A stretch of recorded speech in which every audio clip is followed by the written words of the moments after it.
प्रधानमंत्री नरेंद्र मोदी ने एक ऐलान क्या कर दिया, पूरे भारत में बवाल मचा दिया गया।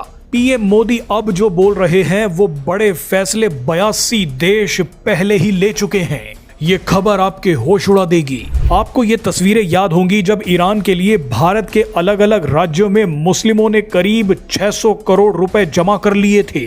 इन लोगों ने अपनी मर्जी से ये किया, किसी ने इन पर दबाव नहीं डाला था। लोगों ने अपने घर से निजी गहने, सोने के हार, कैश सब ईरान के लिए दान कर दिया। लेकिन जब पीएम मोदी ने भारत के भले के लिए भारतीय लोगों से सिर्फ इतना कहा कि 1 साल सोना ना खरीदें, ईंधन बचाएं और हो सके तो घर से काम करें, तो इस बात पर विपक्षी दलों, कट्टरपंथियों, वामपंथियों और बुद्धिजीवियों ने बवाल खड़ा कर दिया।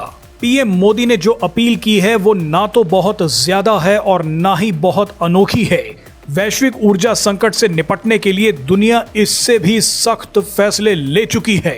ये जानकर आपके होश उड़ जाएंगे कि 82 से ज्यादा देश और देशों के समूह वैश्विक ऊर्जा संकट से निपटने के लिए आपातकालीन फैसले बहुत पहले ही लागू कर चुके हैं। 6 देशों ने स्कूल और यूनिवर्सिटीज को बंद कर दिया है या उनके खुलने के समय पर पाबंदी लगा दी है। 18 देशों ने यात्राओं पर पाबंदियां लगा दी हैं। ईंधन खरीद पर राशनिंग लागू कर दी है। ऑड इवन ड्राइविंग के नियम लागू कर दिए हैं। 13 देशों ने वर्क फ्रॉम होम या रिमोट वर्किंग को अनिवार्य बना दिया है। 3 देशों ने तो खाना पकाने के तेल या एलपीजी के इस्तेमाल पर सीधी पाबंदियां लगा दी हैं।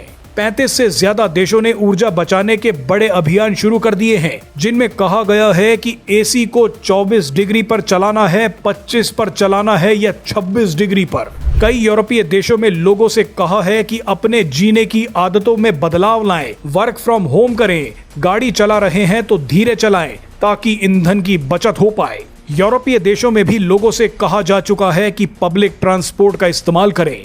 अमेरिका में तो महंगाई 3.8% तक पहुंच गई है, जो पिछले 3 सालों में सबसे ज्यादा है। 95 देशों ने पेट्रोल और डीजल के दाम बढ़ा दिए हैं। इनमें से कई यूरोपीय देश हैं। प्रतिशत के हिसाब से देखें तो अमेरिका में सबसे ज्यादा पेट्रोल और डीजल के दाम बढ़े हैं। उसके बाद कनाडा में, चीन भी दाम बढ़ा चुका है। फ्रांस, जापान, जर्मनी, ऑस्ट्रेलिया, रूस सब जगहों पर पेट्रोल और डीजल के दाम बढ़ चुके हैं। लेकिन भारत वो इकलौता देश है जहां पर अभी तक पेट्रोल और डीजल के दाम नहीं बढ़े हैं। आप सोचिए कि 82 से ज्यादा देश ये आपातकालीन कदम पहले ही उठा चुके हैं, लेकिन भारत अभी तक इन चुनौतियों से लड़ता रहा। दुनिया में सबसे आबादी वाला देश भारत ही है और भारत ने इस चुनौती से निपटने के लिए अभी तक सबसे शानदार काम किया है। लेकिन जब 2 दिन पहले भारतीय प्रधानमंत्री नरेंद्र मोदी ने लोगों से सिर्फ अपील की कि तेल बचाइए, सोना ना खरीदिए, विदेश यात्रा ना जाइए, तो इस पर बवाल मचा दिया गया। भारत के अलावा अगर आप किसी और देश में रह रहे होते तो आपको महंगाई का पता चलता।